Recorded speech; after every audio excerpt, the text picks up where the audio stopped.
I'm Jesse Ventura. Stay vigilant, question more. Welcome to my world. Come along for the ride. The world according to Jesse. Today we discuss the coming global famine right on the heels of the coronavirus.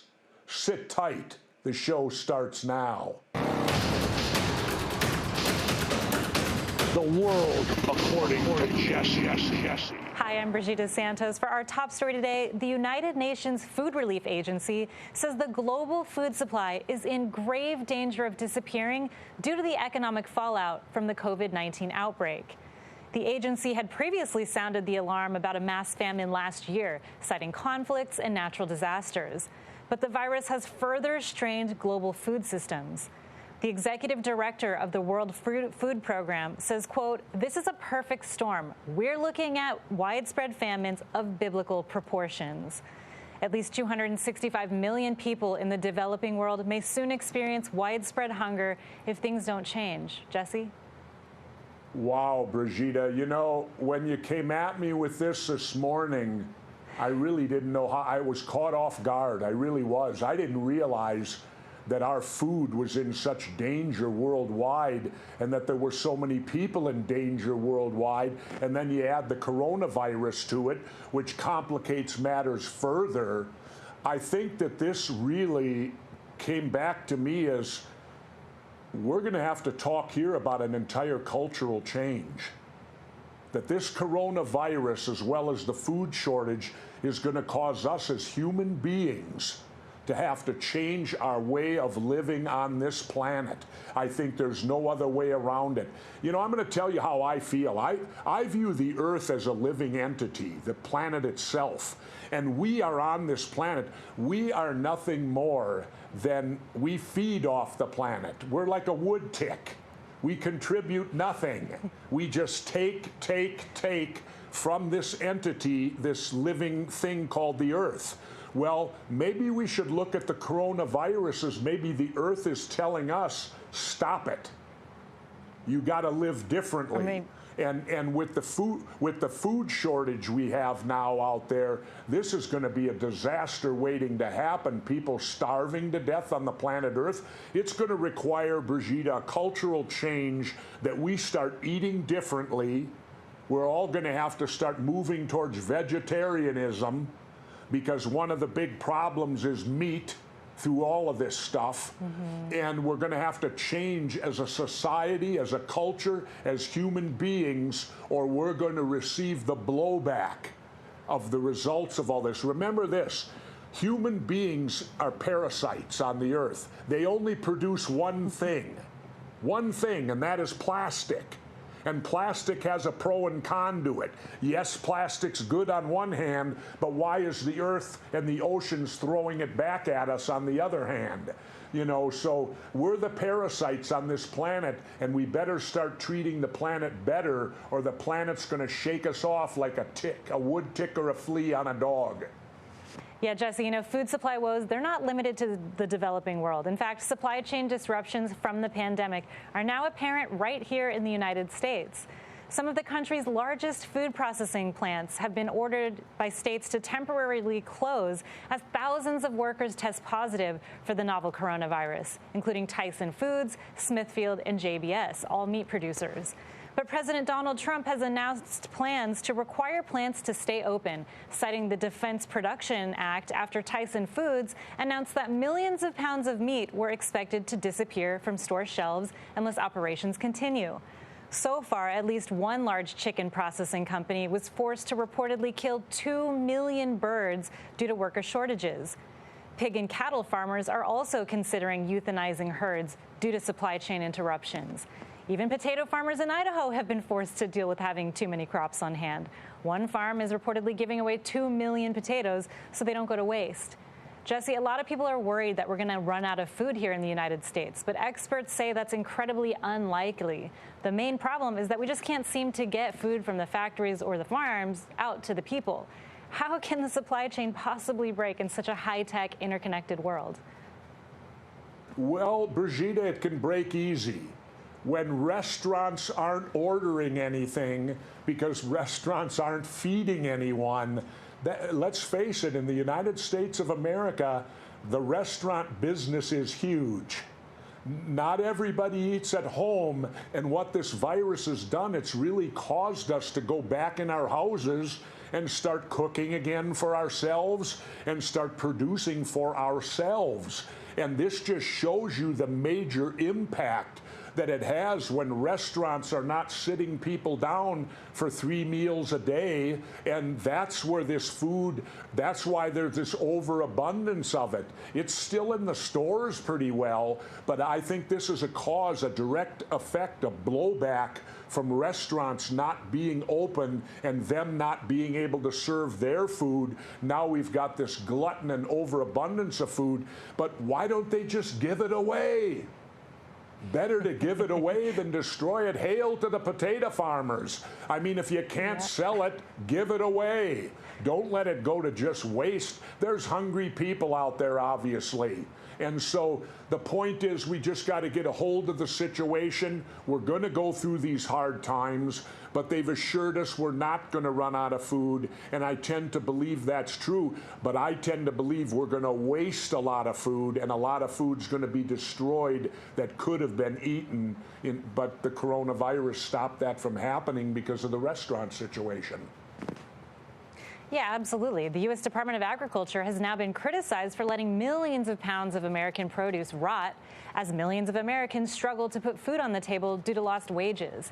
At least 40% of the country's fresh produce is typically earmarked for the food service industry. But with demand for restaurants plummeting, as you just said, growers say that they're left with no choice but to leave crops decaying in the field. The USDA has failed here. Its job is to buy and distribute food crops to schools, food banks, and communities in need, but it's been way too slow to react. What do you think about this disaster? Well, again, you know, our current president and his administration was completely slow to react to this pandemic. So since they didn't believe the pandemic was real, why would they react to the food situation? They've been inept in everything unless it's on Trump's front vision right in front of his face and he cares about it. He could care less about anything else until it comes up and bites him on the you-know-what. And, well, this has bit him on the you-know-what now. So he has to pay attention to it because it's of major world proportion going on. How could they have overlooked this pandemic? How could it have been known about last November or December or even before that, and there was nothing put into place, and the big excuse was Barack Obama left the shelves empty? Well, excuse me, you had 3 years to fill up the shelves. You're up for re-election. You can't blame Obama anymore, Donald Trump. It fits on your shoulders now. Accept the blame and fix the problem. The U.S.-based multinational corporation Tyson Foods has been very vocal about being forced to shut down due to worker illnesses. Tyson has a history of worker abuse, including denying workers bathroom breaks. And on this show, Jesse, we've previously talked about the allegations by workers who say they were forced to limit liquid intake and wear diapers on the job due to poor working conditions. The company has since vowed to do better, but so far, at least 6 Tyson workers have died from the coronavirus, and hundreds more have tested positive. It's likely they will have those test results soon, so we'll have better numbers. Workers say the company put them at risk by failing to tell them about sick employees and by not implementing safeguards early on. But Tyson is not the only company that's treated essential workers poorly. Low-wage workers are constantly told that they're not important enough to earn a living wage, yet here they are providing the public with food and other important services. If this doesn't get society to reevaluate how we treat the labor force, what will? Exactly, Brigitte. Here are the low workers. These are the people that nobody pays attention to, and yet where would we be without them today? I brought up the other show a week ago about the garbage men and things like that. Where would we be without them today? We'd be lost without them. And that brings me to the point. I'm going to make another point here and shock you, Brigitte. Everybody talks about minimum wage. I'd like to see a maximum wage. where you can only make $1 million a month, $12 million a year. Anybody that can't live on $1 million a month, maybe we ought to bring the capital punishment back. Because, you know, what would you be in need of?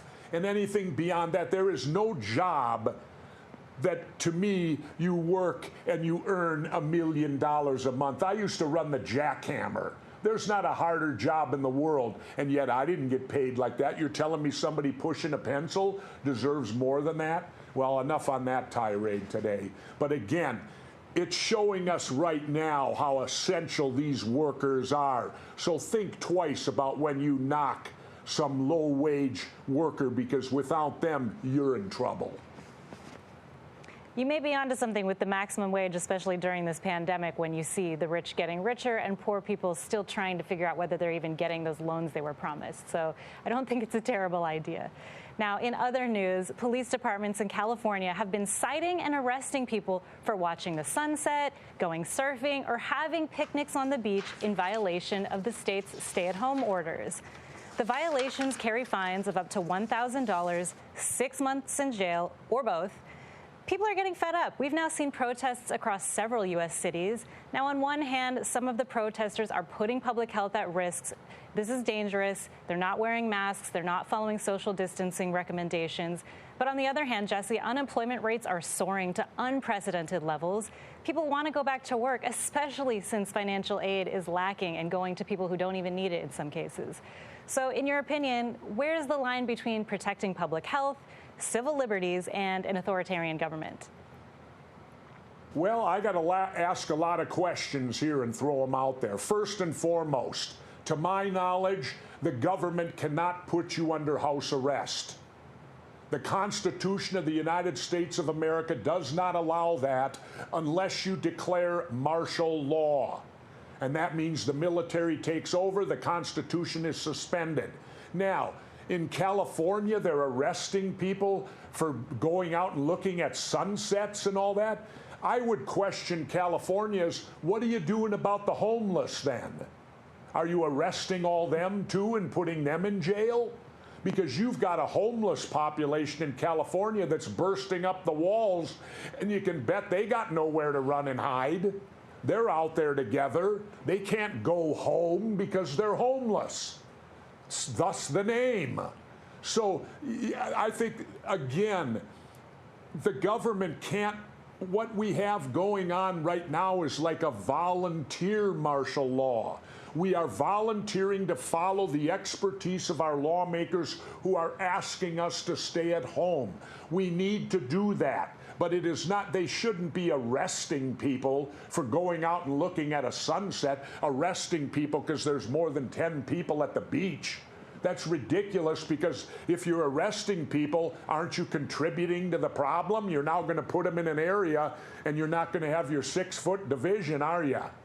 Exactly. So, you know, the end doesn't justify itself. Find something better to do, police in California, than enforce something as ridiculous as that. It's time for a quick break. When we return, Jesse sits down with Jen Briney to talk about Congress's plan to save the U.S. economy during the global COVID-19 pandemic.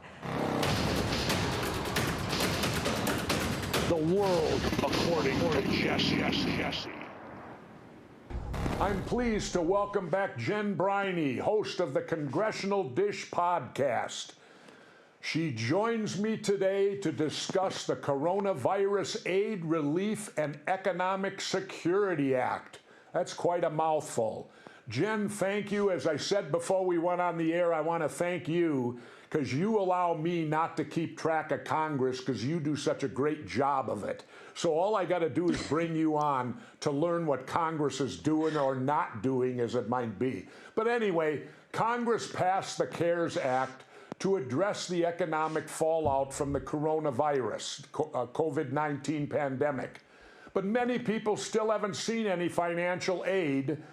Based on what you've read in the pages of that bill, will the average or poor Americans finally get their hands on the aid that Congress promised them?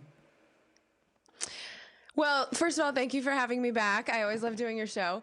So after I read the CARES Act, it really depends on what kind of aid you're talking about. So some people were sent stimulus checks, and I know that those are being held up in the mail because Trump wanted to have his name on them, but they will arrive. I have no doubt about that. Same with the unemployment benefits. People are having trouble signing up for that. But I myself have been on unemployment, and I know once you're in the system, the checks do arrive. So I'm confident about that. The one thing, though, is that they've been promised, small businesses in particular, have promised these loans that are forgivable. And the program is good, but the problem is that the funding is limited. And even though it's designed, or it was supposed to be designed to be for small businesses, big businesses have access to it and they're draining it. And so people are going to be left out of that system. So it's really a mixed bag. It depends on what you're looking for. Okay, now people need hope right now. And before we dive into all the rest of the problems out there, what's Congress's response to the outbreak and some of the positives? Tell us some of the positives that have come out of this act, if there are any. Sure. Oh, yes, there's definitely positives, because what we're looking at is a fire hose of money. And so some of it for sure is going to end up where it's needed. So there's a significant amount of money that's going to be directed specifically for hospitals. There's services now for the elderly. They're going to be able to get taxpayer provided food delivery so that they don't have to leave the house. There's also rules that can help a lot of us. So for instance, insurance companies are going to be required to pay for testing for not only COVID-19, but also the antibodies to see if we've had it before. There's a pause in student loans. You don't have to make payments until September 30th. And my favorite thing about this is that the unemployment expansion provisions are really strong. It's a legit, well-funded safety net that's going to help millions of people. So there's definitely good things in the CARES Act to balance out all the bad. Okay, now the federal response to the crisis highlights just how bad the economic inequality is in America. Why are the wealthy companies and people getting financial aid before their poor counterparts do?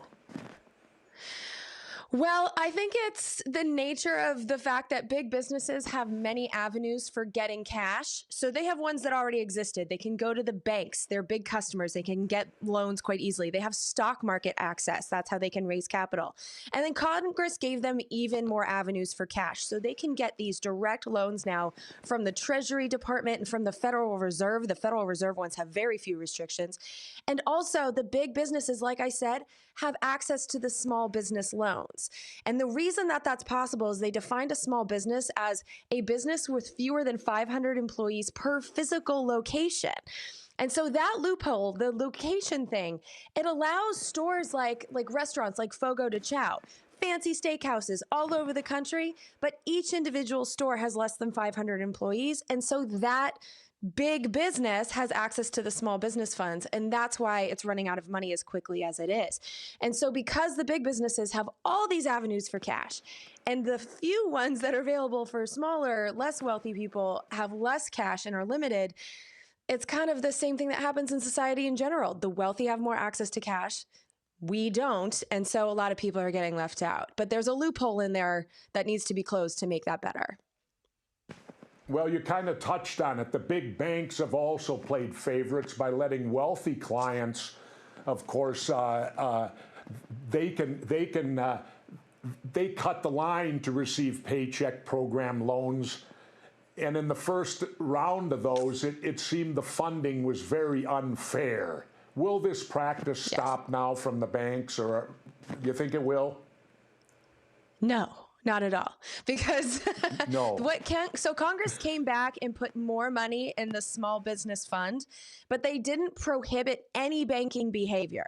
Instead, what Congress decided to do, their solution, was to require 20% of the new money to flow through smaller banks.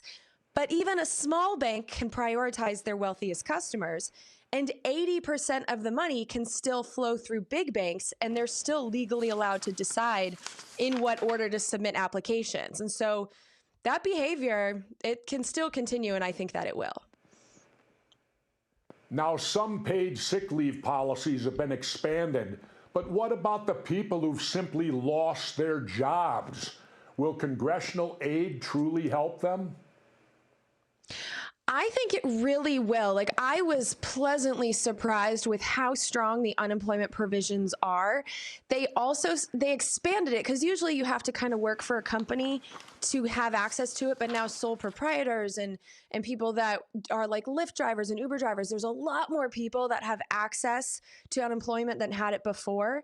And my favorite thing about it is that the program goes through the end of the year, but it can be extended without Congress doing anything. So they also made it so that you don't, like, unlike with the Paycheck Protection Program, the small business loans, Congress needs to keep coming back to refill the money. That's not the case with unemployment. So this isn't one that's just going to disappear. So yes, people that lose their jobs and even their businesses, there is a safety net, and it is a good one. And I think those people will be okay.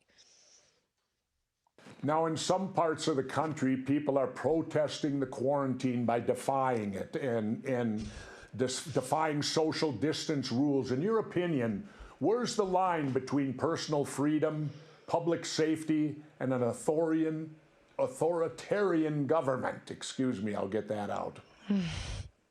Isn't that the question? For me, the line for me is, I look at the new rules and I say, is this scientifically necessary to maintain public safety? So for instance, mandating that people stay 6 feet apart because it's sneezing distance, that makes sense to me. It feels okay. However, telling people that, yes, you can go to Home Depot, but you can't buy flowers while you're in there, that has nothing to do with safety. That's crossing the line. That's not okay. And so that's my line. But what I think we have to be really careful about is when we find out one of these new rules is considered necessary to begin with, but then new data tells us that it's not, we have to make sure that these rules are rescinded. And so I think it's also very important as we go forward to be communicating with our members of Congress when we see that line being crossed, because I do have concerns that we're going to put rules in place and never take them back. And so that's the line that I'm going to be looking for. Now, Congress has given an immunity provision to companies that make medical equipment, such as masks, to shield them from lawsuits. Is there a credible reason for doing this? Well, I think for the masks that there was, because we had companies that were making masks that were meant for construction, and they were then sending those masks to the hospitals when we realized that we had very few masks available. Now, the problem is that construction masks and medical masks are made differently and tested differently. The construction ones are not tested to make sure that water can't get in. And so since all of this is being transmitted through water droplets, that was a situation where we didn't want these companies being punished for a truly good deed. So I think the mask one is appropriate. However, Mitch McConnell is saying it's a Senate Republican priority to give more companies immunity. And outside of this mask situation, immunity from lawsuits is not appropriate, especially as we move into a phase where we need to trust that businesses are cleaning properly and social distancing and having all these new policies. So we need them afraid of lawsuits to make sure that they do the right thing. And so for masks specifically, yes, there's a reason. For other companies, no. So you really have to look at it case by case. All right. Now, Jen, before we end, are there any silver linings? Is there any hope for us getting back on track in the future? Yes. My hope it rests in election 2020. I love that it is an election year, which means that we have the entire House of Representatives up for firing and a third of the Senate. And I'm just feeling that this botched response to COVID-19, I mean, the unequal treatment of the wealthy and us regular people is so obvious, even to the people that are only kind of paying attention, that I'm hoping that maybe this is the year that we take more seriously our responsibility to elect good people to Congress.